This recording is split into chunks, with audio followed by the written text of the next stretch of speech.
The screen, bro.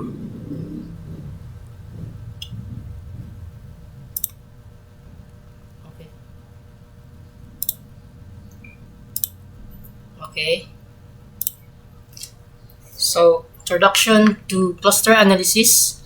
Large data sets of and lack labels due to the labor involved. Clustering and in supervised technique group similar objects based on attributes. Adam and Eve likely used a similar process group object by shared attributes before assigning specific labels like mango or banana. So imagine have a huge collection of fruits, but none of them have labels like apple or banana on them. Sorting these fruits into groups based on how they look or what they taste like would be a big job. Clustering is like a smart way to do this. It helps us put similar fruits together even if we don't know their names. Think about Adam and Eve, the first people. They didn't have labels for everything like we do today. They probably look at all the things around them and put similar things together. For example, they might have grouped all the tall, leafy things as trees and the things they could eat as fruits.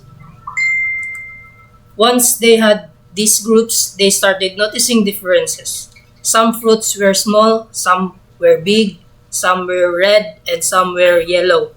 So they gave names to these groups like mango or banana. They use clustering in their minds to organize the world before even naming things. In the same way, clustering helps computers organize things without labels. It groups similar things together based on how they are alike, making it easier for us to understand and work with large set of data. Application of clustering analysis. Cluster analysis is widely applied in various fields. It aids in marketing by identifying customers groups for target campaigns, land use analysis from Earth observation, recognizing high claim insurance policyholder clusters, housing analysis in city planning, earthquake epicenter studies, species and gene classification in biology, web documentation, categorization, and detecting outliers like credit card fraud. Like for example, web documents. Think about all the website on the internet. There are billions. Cluster analysis helps organize them. It's like putting all the cooking website in one folder, news website in another, and so on. This make it easier for search engines to find the right website when you look for something online. Desired features of clustering. Ideal clustering minimizes intra-cluster distance, maximizes inter-cluster distance, and possesses scalability, attribute flexibility, order independence, shape adaptability, noise robustness, efficiency, interpretability, and user friendliness. Distance metrics are essential for assessing object similarity. So example, handling all types of customers. Your customer have various shopping behaviors. Some buy electronics, some buy clothes, and other buy books. A good clustering method can handle this mix of shopping preference and group customer accordingly. And distance metrics. Distance metrics represented as non-negative real numbers like dxy quantify the separation between elements in a set. A distance of zero signifies equality. These are these elements can encompass matrices, vectors, or any objects beyond just numbers. We'll delve into critical distance metrics for going similarity among objects in the upcoming section.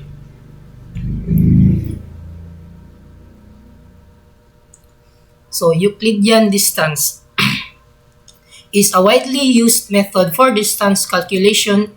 It computes the distance between two points x and y and a and b in a plane using a formula.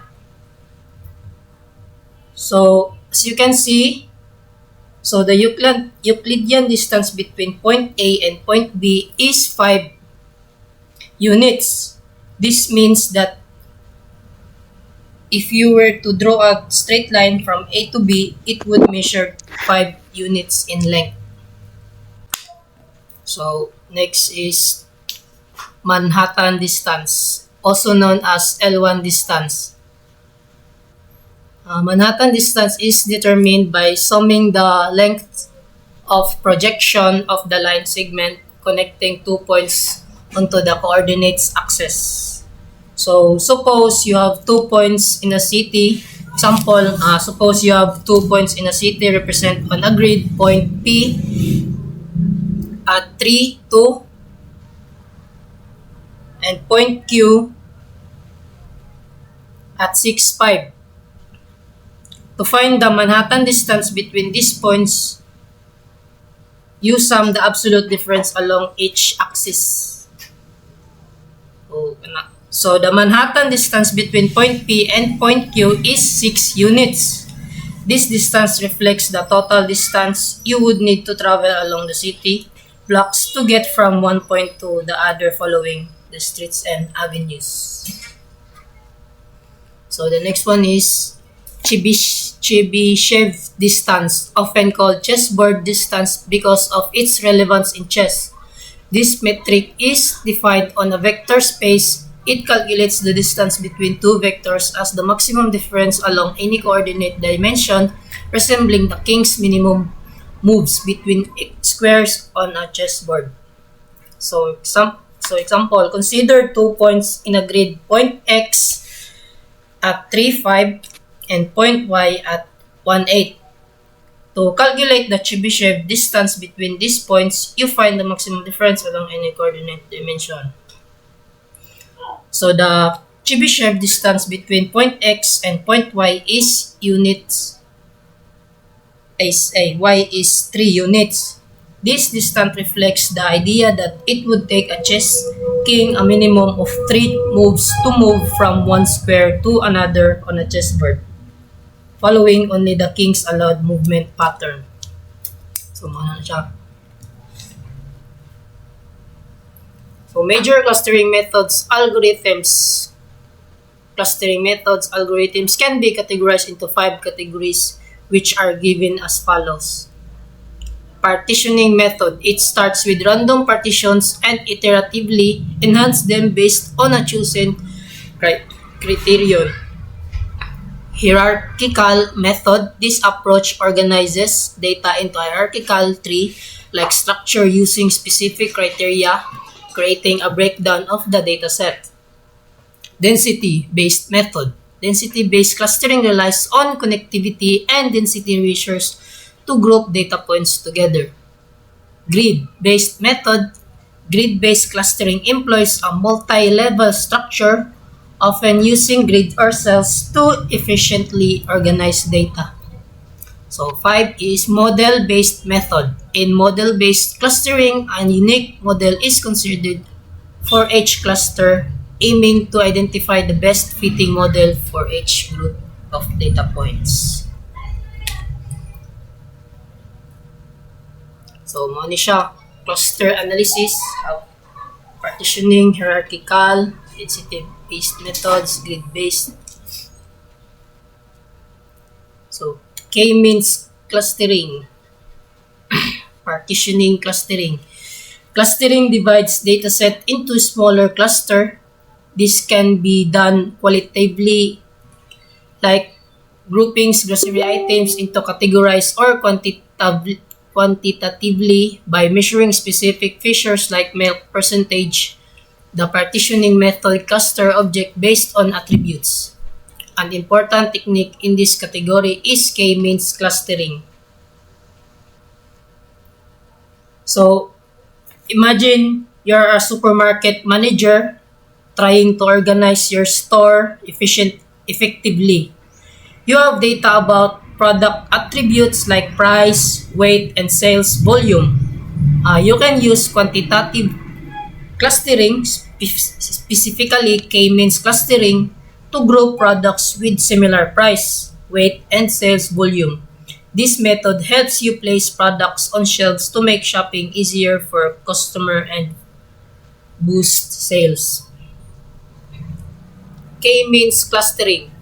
This method groups an object into K cluster based on their attribute, minimizing the sum of squares of distance Euclidean between data and cluster centroids.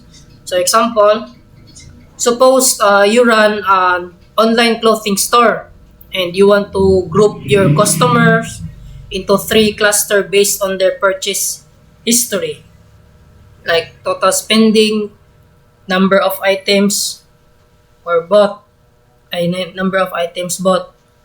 K-means clustering would help you create these clusters with each cluster center representing a group of customers who shop similarly. This allows you to tailor your marketing strategies to each cluster's preferences and shopping behavior. Starting values for the K-means algorithm. Initial seeds and clusters must be specified in the K-means algorithm. An iterative approach helps overcome this challenge. Seed records should be well separated and clusters can be merged if they are too close. Large clusters may split it if cluster variance is high. So example, think of managing a store's customer groups. You start with some customer types and notice that two types, frequent shoppers and occasional shoppers, are very similar. So you merge them into one group. Meanwhile, the budget shoppers group is diverse. So you split it into thrifty shoppers and big spenders for better understanding. Issues with the K-means algorithm. K-means depends on initial seed guesses, is sensitive to outliers, and suits only continuous data. It doesn't consider cluster size, overlapping clusters, or cluster of varying size and density. So imagine using K-means to group people by their income and age. Different starting points could lead to different results. Also, an outlier like a billionaire might skew the income clusters. K-means may not work well for non-numeric data like hair color and can't easily handle clusters of different sizes, overlaps, or unusual shape. Scaling and weighing. Attributes with small values may have less influence on clustering. Normalization converts attributes to range 0 to 1, but outliers can skew results. Standardization spreads values out with a standard deviation of 1, making attributes comparable. Standardization. In case of standardization, the values are all spread out so that we have a standard deviation of 1. Generally, there is no rule for when to use normalization versus standardization. Using standardization tends to make the remaining values for all the other attributes fall into similar ranges since all attributes will have the same standard deviation of 1. So example is imagine you're comparing house based on price size and the number of bedrooms. So normalization would turn these values into percentage. Like saying a house is 50% the price of the most expensive one. And standardization would ensure the price, size, and the number of bedrooms all have similar influence on the clustering process. When to use which method isn't it in the stone, but standardization often makes it easier to compare attributes because they all have the same scale. Hierarchical clustering algorithms or HCA. Hierarchical clustering aims to create a cluster hierarchy and is also known as hierarchical cluster analysis. It differs from partitioning methods by generating a series of clusters, there are two types. So agglomerative, a bottom-up approach where each object begins as it clusters and is successively combined with nearby cluster, forming larger clusters until a stopping point is reached. Divisive, a top-down approach where all object starts in a single clusters and partitions are repeatedly made, creating smaller clusters until a stopping point is reached or each cluster contains only one object. Decisions on merge and partitions are often made greedily. So, think of organizing a big group of people at a party. In the agglomerative approach, you start with each person as a cluster, and you keep pairing up people who are close to each other until you have a few big groups. In the divisive approach, you begin with everyone in one giant group and you keep dividing the group into smaller ones based on different criteria like age or interest until you have a smaller, more focused cluster. Agglomerative clustering. Agglomerative clustering starts with n items to be clustered and follows these steps. Step 1. Initially, each item forms its cluster, resulting in n cluster each contain one item distance. Similarities between cluster are the same as those between their names. So the nearest, most similar pair of cluster is identified and merged into one cluster, reducing the total cluster by 1. Step 3 is distances. Similarities between each old cluster and the new one are computed. So 4. Step 2 and 3 are repeated until all items are merged into a single cluster of size n. Once the hierarchical tree is complete, you can choose the desired number of clusters by cutting the K1 longest links.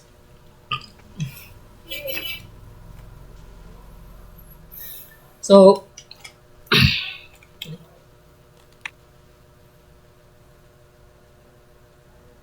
ano siya?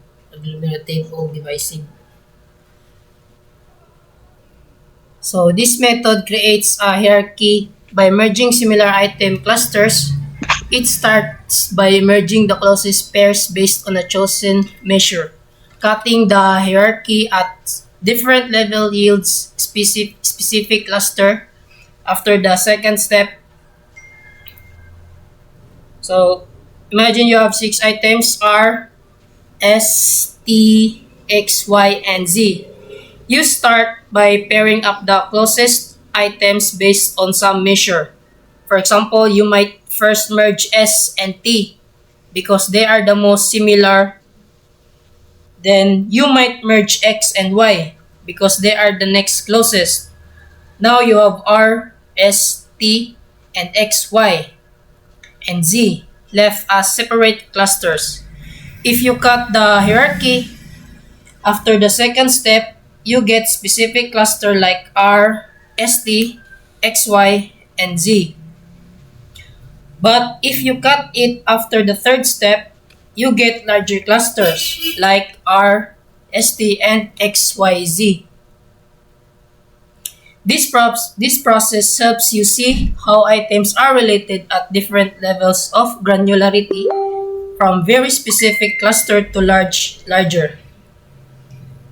More general ones, it's like zooming in and out on a map to see details or the big picture. Divisive clustering. Divisive clustering starts with all objects in one cluster, then divides them into two less similar clusters until each object is in its own cluster. It's applied to student perform data from quizzes and exam. In simple terms, divisive clustering is like starting with all your students in one big group, and then splitting them into smaller study groups based on how similar or different they are in their exam and quiz score. So you keep doing this until each student is their own study group. Density-based clustering. Density-based clustering methods group nodes based on their estimated density distribution in the data space. Clusters are dense regions separated by less dense areas.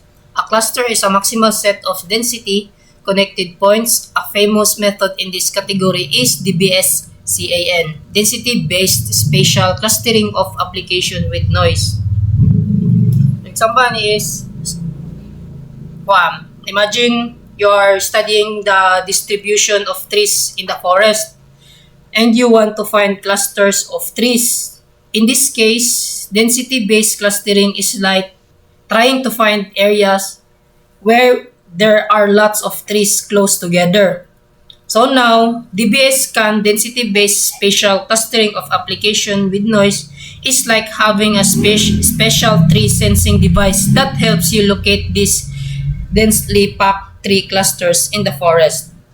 So it's great because it not only finds the clusters but also identifies the isolated trees that don't belong to any cluster. So DBS-CAN helps you map out the different groups of trees and even spot the loner trees in the forest.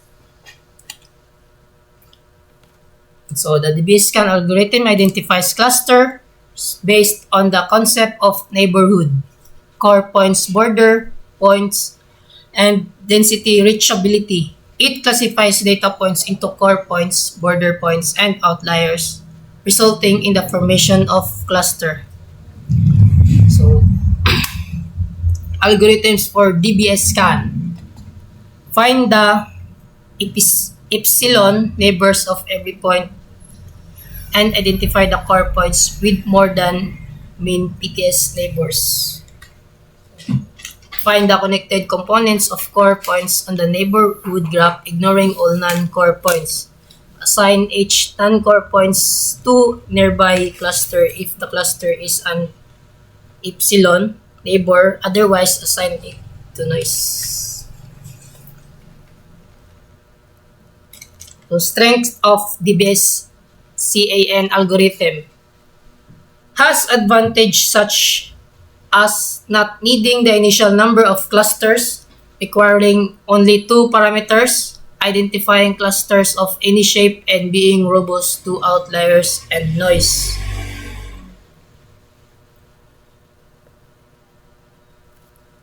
Weakness of DBS-CAN algorithm. So the DBS-CAN algorithm is sensitive to the parameter. It is difficult to identify the correct set of parameters.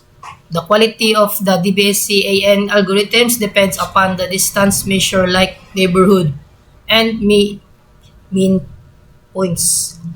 The DBS-CAN algorithm cannot cluster datasets accurately with varying densities or large difference in densities. So imagine you're using DBS-CAN to cluster customers of an e-commerce website. Based on their purchase history, you need to set the distance threshold and the minimum number of purchase required for a group to be considered a cluster. Hello, good afternoon, everyone. Mata pa mo dira. So we will be talking about how to implementing clustering with Weka and R. So our objective for this chapter is to apply the k-means algorithm in Weka and R language to interpret the results of clustering, to identify the optimum number of clusters, to apply classification on unlabeled data by using clustering as an intermediate step. So, ang introduction sa implementing clustering with Weka and R. Kaya in this chapter, we'll explore clustering analysis on Fisher's iris dataset to group similar flower samples based on their dimensions. We'll use the k-means algorithm with tools like Weka and R. And unlike the classification where we already know the classes, clustering helps us identify natural groupings within the data. This approach can be useful in identifying potential species among flower samples. Previously, we used the Weka J48 classification algorithm to predict the class of unknown iris samples based on their sepal and petal dimensions. So, katong discuss sa first group katong mga petals, ang parang i-base na to ang kuha nito. So, clustering. In clustering, we have attributes for instances but lack knowledge of their classes.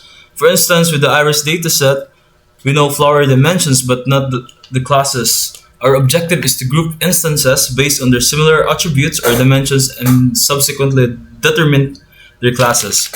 So, pare ng mga measurements sa, for example, sepal length, sepal width, petal length, petal width. Muna ang, for example, sa yung mga measurements.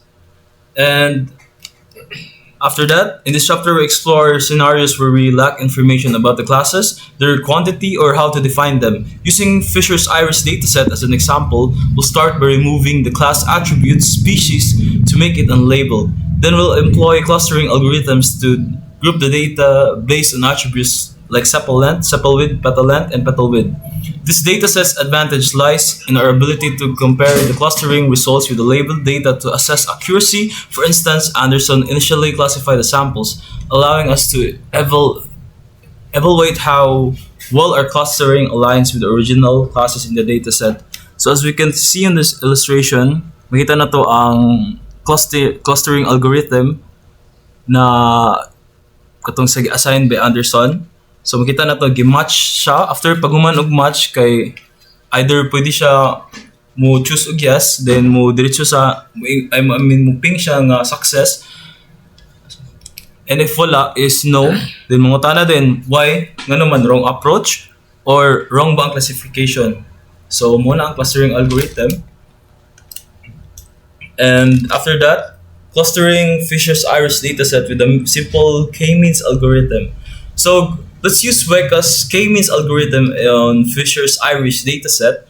Since the dataset contains 3 distinct species, we'll set the number of clusters to 3 for better results. Interpretation will enable the display of standard deviation, for instance, cluster assignments. So makita na to diri sa illustration kung unsaon pag apply aning maset na to ang mga clusters to 3. So makita na to dire siya. Dili na ko mapakita gid ang sa program kay wala ko sa kanang good mong balay ang laptop na dito. And after that, for clustering, we won't be performing dataset training or testing. So we'll choose the use training set in cluster mode. So makita na to pili niya ang use training set in cluster mode na option. Na dire.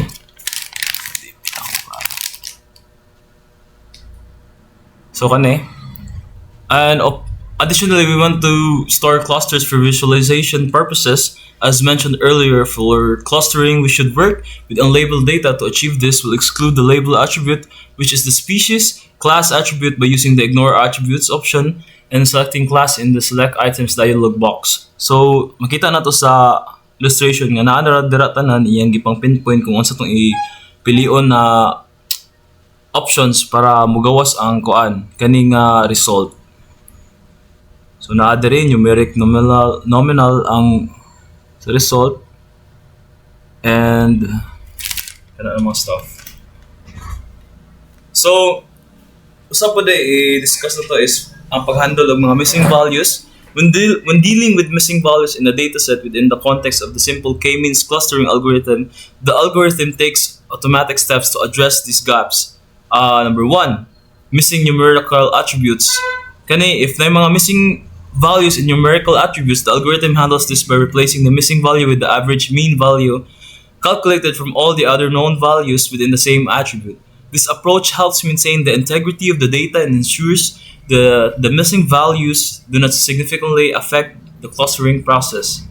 And number 2 nga pag-handle sa mga missing values is missing nominal attributes. So in the case of nominal categorical attributes, the algorithm replaces missing values differently. It assigns the missing value with the most frequently occurring nominal value mode within that particular attribute. This strategy is used to maintain the categorical structure of the data and to fill in missing values in a way that aligns with the dominant categories.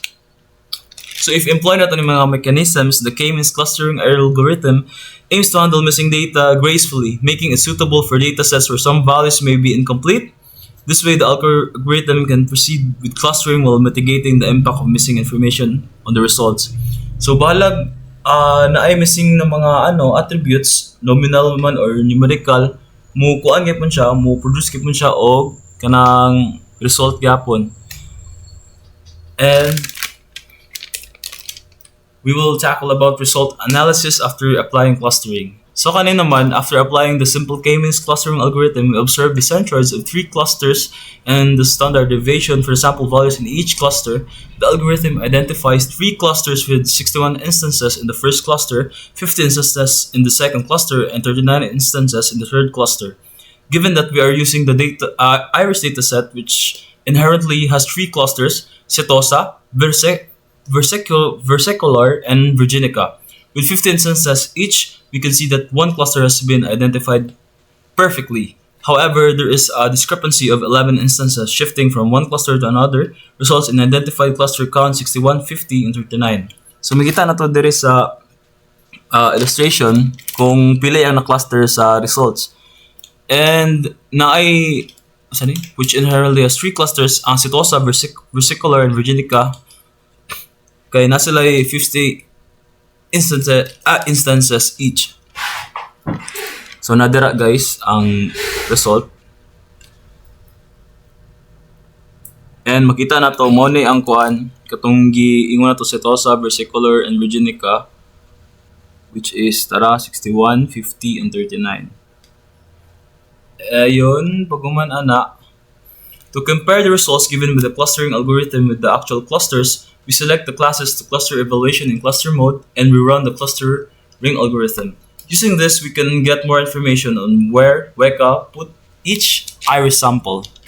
So dire, iset na to ang kuan kani before i-run ang clusterer.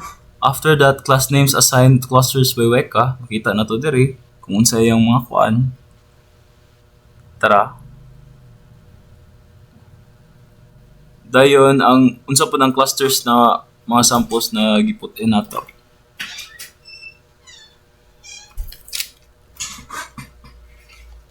So let's move forward. Dayon from the confusion matrix in we notice that all setosa instances are correctly assigned to cluster 1. So cluster 1 gid siya. Dayon ang versicolor and virginica samples in clusters 0 and 2 respectively. However, there is some overlap between versicolor and virginica, with 3 versicolor samples being placed in the virginica cluster and 14 virginica samples in the versicolor cluster. Overall, by specifying the number of clusters as 3, the simple K-means algorithm effectively distinguishes between the various iris species, and only 17 out of 150 samples were misclassified compared to Anderson's classification. The clustering algorithm's assigned clusters can be visually represented with respect to any of the input attributes. So kani if right click nato, then i-click nato ning pangka kuan kani sa second to the last na option, mugawas din ni siya na ipakita niya ni nga data. Naapon ning mga dot ato na i-tackle pag muna ni. So muna ni siya. Figure from the above depicts below depicts correct classification with cross symbols and incorrect ones with squares. So, gagmay kini siya, cross ang uban o square. Ang cross symbol kay muna siya mga correct one, kani as we can see, kani mga gagmay nga X, then ang mga square kay pasabot ana kay incorrect siya. Setosa is correctly classified, but there are errors for versicolor and virginica as seen in the square symbols. Right-clicking on any point provides more information about the associated sample. So if mag-right-click ta, naday magawas na kuan, more information para sa kanang sample. Now consider the petal length versus petal width plot. Upon visual inspection, it's evident that some versicolor instances have been placed in the virginica cluster, even though their petal length versus petal width suggest a different classification. Similarly, some virginica instances are identified as versicolor, although their petal length versus petal width plot indicates a distinct classification. And through visual examination, we have drawn boundaries which seem to separate the three species pretty reliably based on just the two of these attributes. For example, petal length and petal width. Consider the example of sample 50 that is classed as versicolor by Anderson and lies on the versicolor side of the species boundary. Therefore, the clustering algorithm should have put the sample in the versicolor cluster, but the simple k-means put the sample in the virginica cluster. So naa diri, gibot nga niya boundary, makita nato na diri din na part kay si Stosa, atong nga si versicolor, and sa pinakalas is si virginica. So ang sample 50 Anderson, versicolor, sample K means virginica. Kika ni kay Anderson katong sample 50. Now the question arises that why certain samples which clearly seem to belong to one cluster on this plot end up being put into a different cluster. Nganong maadtong siya sa pikas na kuan na cluster day. The reason is that the clustering algorithm uses information from all four flower dimensions to form the clusters, not just the true two attributes shown in figure 8.11. The plot of sepal length versus sepal width again, species boundary drawn by visual inspection. So mo di rason kay wala di siya ga-base lang sa kuan katong duha ra ka classification which is katong gipasabot niya na sa lagi sakto kay ang flower kay upat magawag ang dimension gud, so mo nang rason nga masagol gud ang kuan kanang Setosa virginica and versicolor katungod di wala siya ka-focus sa duha ra ka kuan ka view dito gid siya sa upat ka dimension.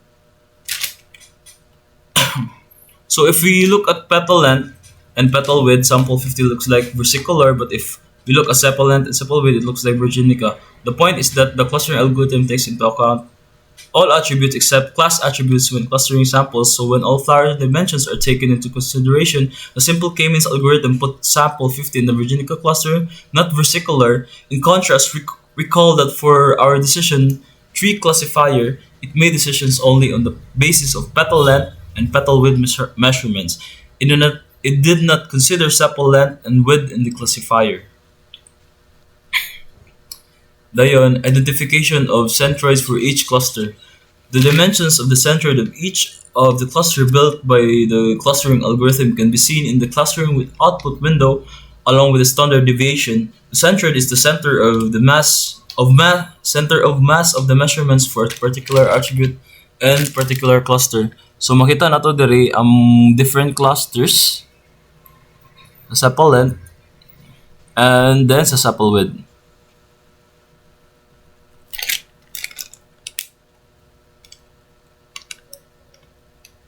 Dayon, let us observe the plot of sepal length versus sepal width. With a centroid and standard deviation statistics as shown in figure 8.13, this information tells us something about the quality of the cluster's form. First, the farther apart the centroids are, the less the clusters overlap. So logically, the higher the quality of the clusters. Second, the lower the standard deviations, the more tightly the samples in a cluster are grouped around the centroid, which also means high quality clusters.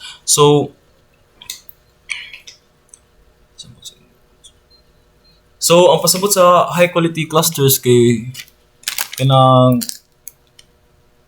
so the farther apart the centers are, the less the clusters overlap. So if ang kuan so mas layo ang centroids nila, then kana bitong dili siya mo overlap katong sa mga boundaries sa tigipakita ganiya is pasabot ato kay mas higher daw ang quality sa mga clusters ana. Tara. Ni siya. Sample ani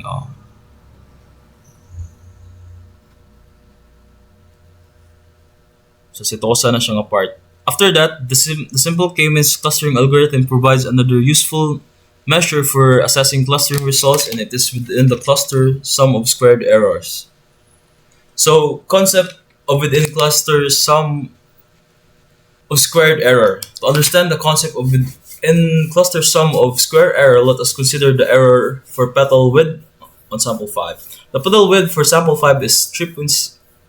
The clustering algorithm puts sample 5 in cluster 1. The petal width centered for cluster 1 is 3.418. The error is simply the difference between these two values. 3.6 to Man, 3.4. Yes, ma'am. go ahead. Okay, ma'am. So, giminus siya, equals 0.182. We do the squaring to make sure all the errors are positive numbers. So, naa dire, tara, 3.418.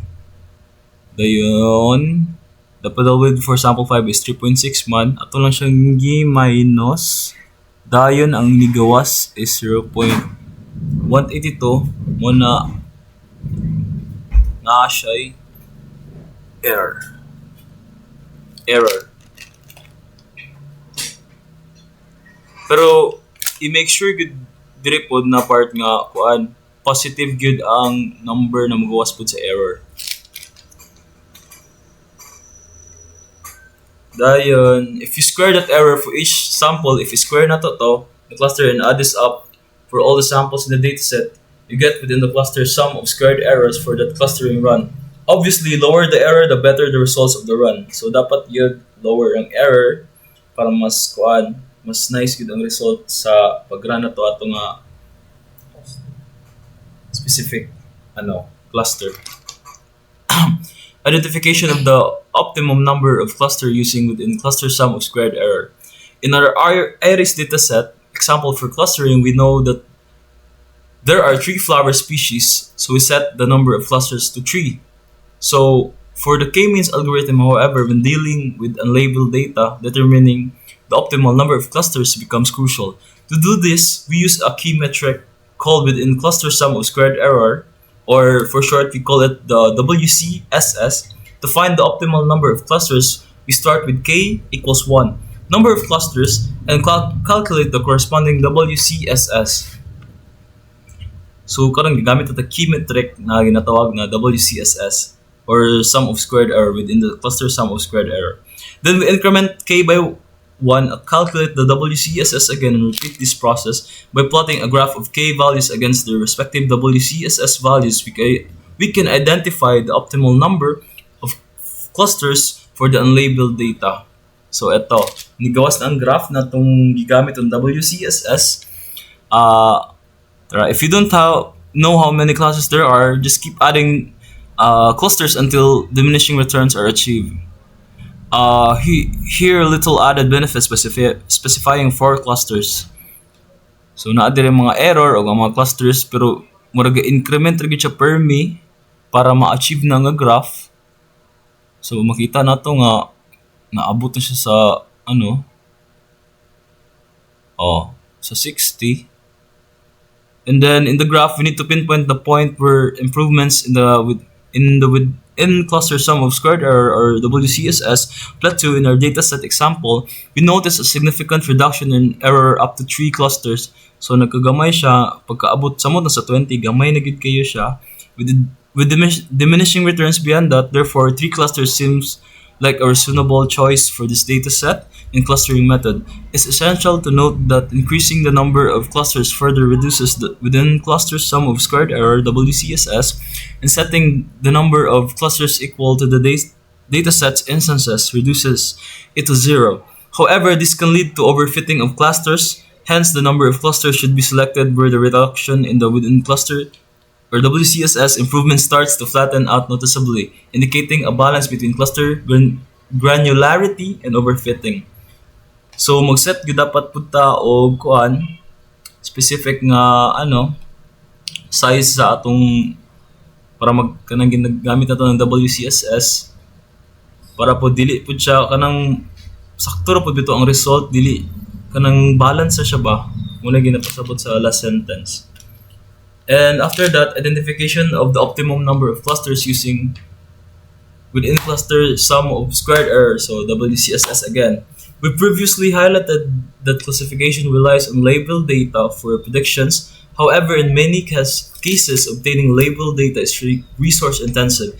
This raises the question, can we perform classification on unlabeled data? The answer is yes, but involves some of intermediate steps. Directly applying classification to unlabeled data isn't possible. Instead, we can use clustering algorithms to create clusters or group based on input attributes. These clusters can then be added to the dataset either as a class attribute or an output attribute, enabling us to make predictions using classification algorithms. In the upcoming section, we'll delve into this process of applying classifications to unlabeled data as illustrated sa daan ng mga figure using the iris dataset. So as we can see, para ma-apply na to ng WCSS, muna ang process niya ay take na tong dimension measurements, i-do na tong clustering, decide an optimal number of clusters, come up with clusters name for species, put names on sample dataset, do na put the classification, then i-use na tong rules to identify unknown samples. Till this point, we have completed the first 3 steps and successfully made 3 clusters of data by applying a simple k-means algorithm. Now let us perform steps 4 and 5 as discussed below. And then we will add clusters to dataset. Once we have determined the optimum number of clusters, we can group the samples into these clusters, and then we can come up with clusters named like say, pwede na to pangalan cluster 1, cluster 2, cluster 3, or any gusto na to i-name, and so on, and can add it to our dataset. In this section, we will discuss how we can add clusters from a clustering algorithm to the dataset to add clusters to the dataset as one of the attributes.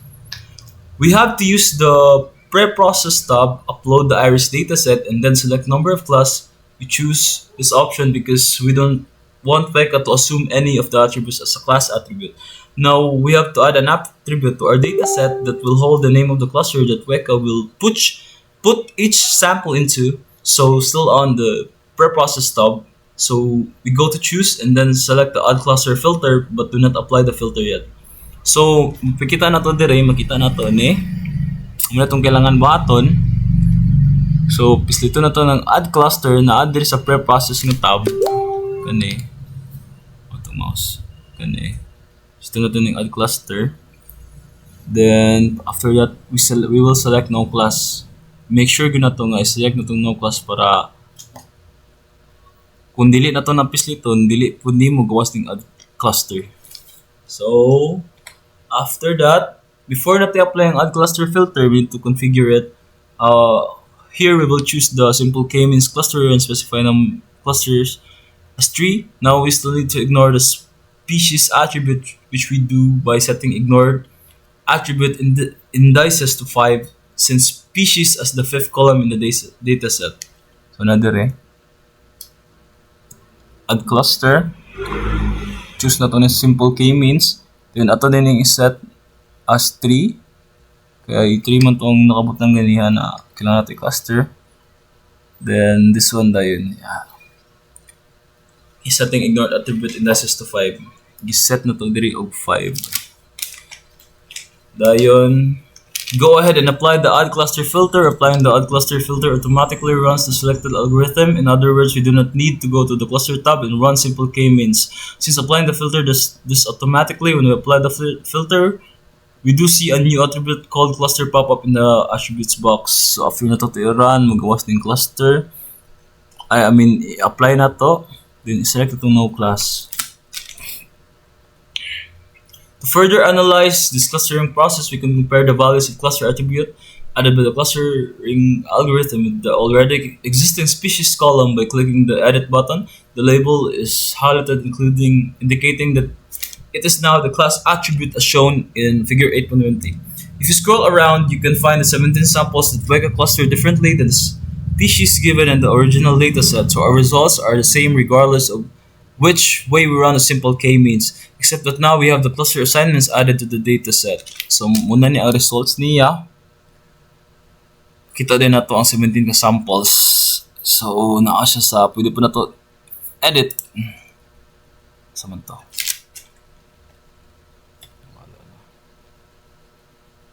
Simple k-means. Okay. Then applying the classification algorithm by using added cluster attribute as class attribute.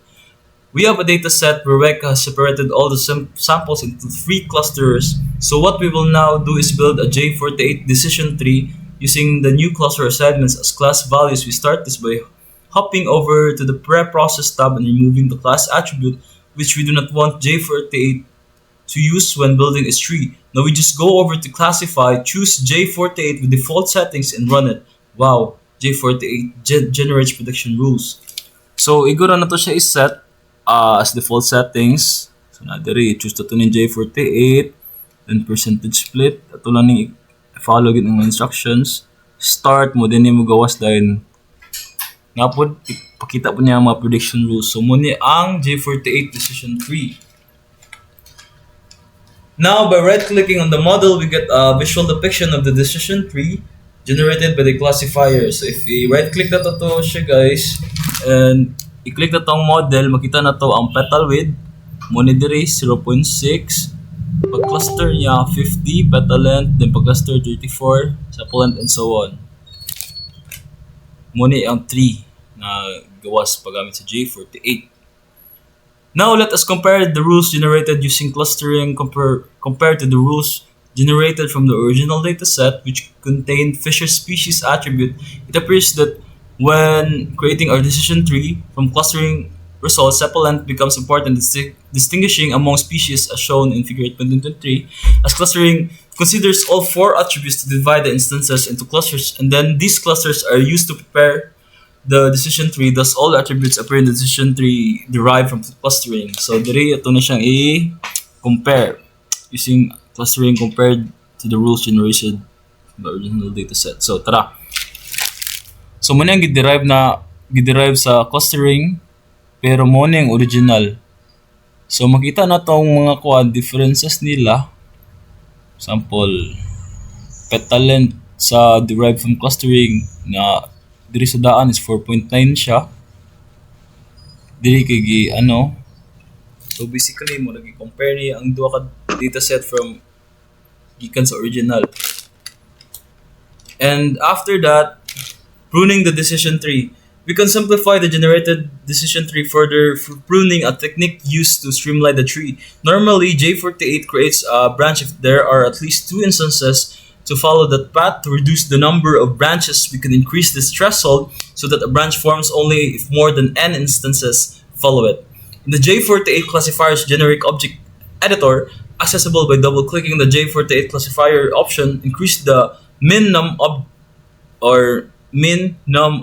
obj parameter from the default value of 2 to 10. This adjustment means that J48 will prune the tree it constructs to ensure that no leaf at the bottom of the trees contains fewer than 10 array samples.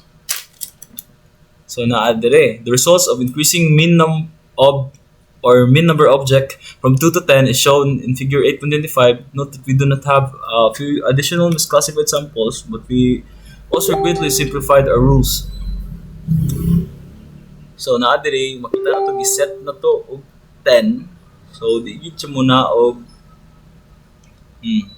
siya muna below to 10 para sa gig sa man to. Wala na diretso day. So dili siya mo contain og 10 ka few array samples. So mo din step first day. Iset na to siya 10. Una kay mo double click ta sa choose na po sa J48. Magawas din siya, mo pop up ni siya. Then iset na to ang min number object to 10 para dili mo baba sa 10 array sample lang yung ipakita. So muna ni ang gawas dayon. We have performed clustering on Fisher's iris dataset using Weka, and in the next section we will implement the same concept using R language.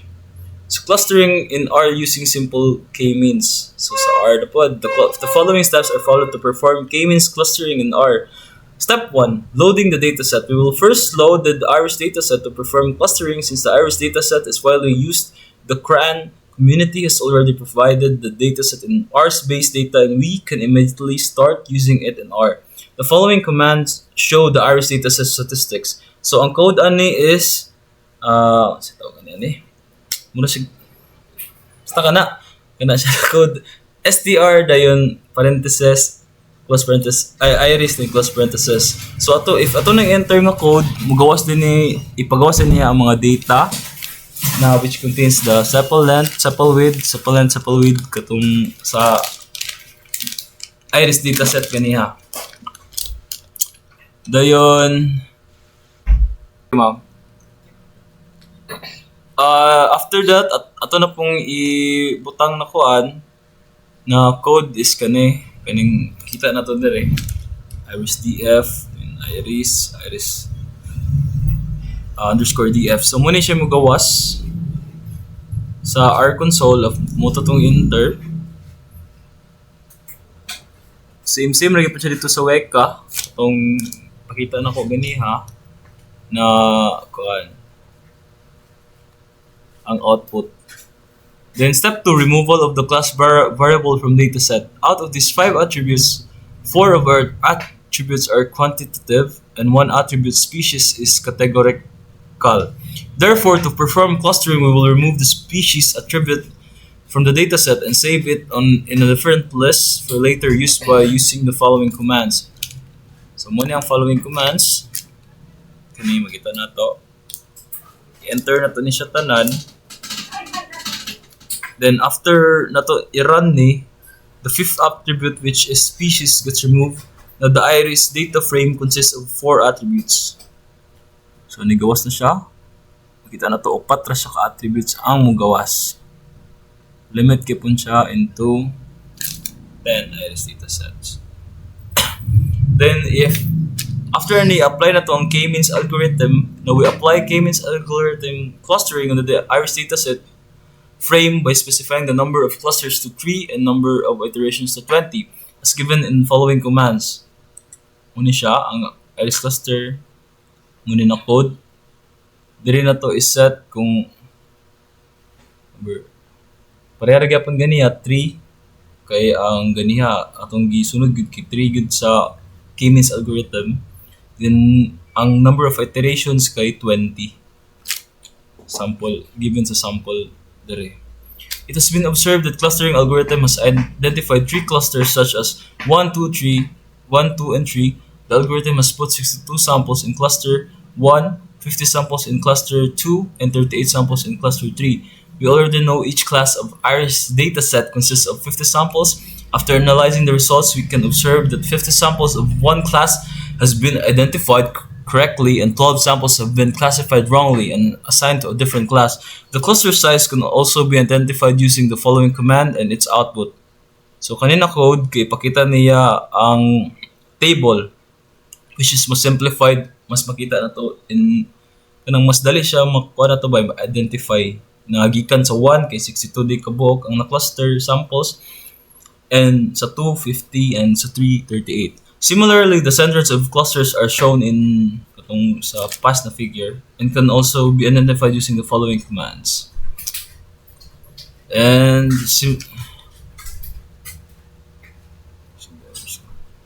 so tara, similarly, the centers of clusters are shown and can also be identified using the following commands. Iris cluster, then dollar sign centers. So muna mo gawas para mas configured siya, mas specified pa yun. Kung ganyan kay table ra to, and then kani kay ana. Dayon shows the plot between petal length and petal width after clustering using the following command. Kani ang code na pod para pareha bitaw ganiya sa Weka katong na ay ipakita na ano mga sa katong magagmay kayo katong x o katong square. So sa R naman kay ingane mong i-enter nga code para ang gawas kani nga table dahil naapot tong mga centroids niya. So gagmay gid siya guys. And after that, comparison of clustering results with the original dataset. Let's cross-validate the results of clustering with the original dataset. It can be done using the following command. Ini nga command, table iris cluster. Pakita na po niya ang table sa Setosa, 0, 50, 0, Versicolor, 20, 48, Virginica, 4604. Sa tulo ka cluster sa incoming kung ganiya pag yun, kung pinakauna na i-discuss. As we can see, the data belonging to the Setosa species get grouped into cluster 2, Versicolor into cluster 3, and Virginica into cluster 1. The algorithm wrongly classified 2 samples belonging to Versicolor and 4 samples belonging to Virginica. And adding generated clusters to the original dataset. The graphic expression of clusters can help us to evaluate whether the results make sense. If we determine that it does, we can also include the results of cluster analysis in the original dataset. Thus, we bind the results of clustering analysis with the original dataset using the following command and its output. Hashtag add cluster to original dataset. Yun kani, na code. And after that, ang magawas kay kani. Pakita na po niya tanan results sa dataset. Sa iris dataset. And if i-apply na itong J48 on clustered dataset, the following command are run to apply the decision tree and the classes predicted by its application. So kanit taas yun ng code. Pero pag if enter na to ni, na-apply na ang J48 ani, pareha to ganyan sa Weka. And the confusion matrix shows that 15 instances of Setosa are classified correctly and 16 other instances are classified incorrectly. And more than that tanan guys, and thank you very much for listening to our report.